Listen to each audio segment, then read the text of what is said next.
நினைப்புத்தான் பிழைப்பை கெடுக்கும்னு சொல்லுவாங்க. சிலருக்கு படிக்க படிக்க அறிவு வளருதோ இல்லையோ, ஆணவம் மட்டும் வளருது. சிலருக்கு 4 காசு சேர்ந்தா போதும், தம் கர்மம் கஷ்டம் தீர்ந்ததோ இல்லையோ, நாடே நம்ம பின்னாடி தான் இருக்குதுன்னு நினப்பு.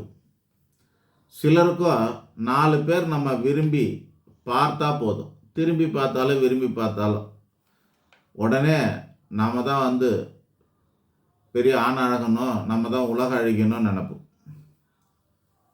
4 பேர் பாராட்டினால் நம்மை விட சிறந்தவர் நம் துறையில் இல்லவே இல்லைன்ற ஒரு நினப்பு.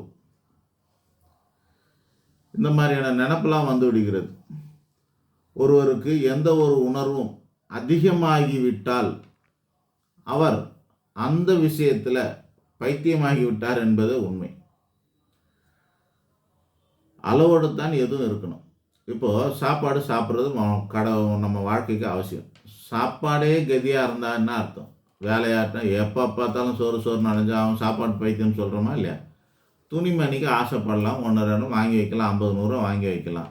5000 10,000 வாங்கி வச்சுக்கிறவங்கள என்ன பண்ணலாம்? அவங்க அப்போ துணிமணி பைத்தியம் தானே அர்த்தம். இதை தான் சொல்கிறேன்.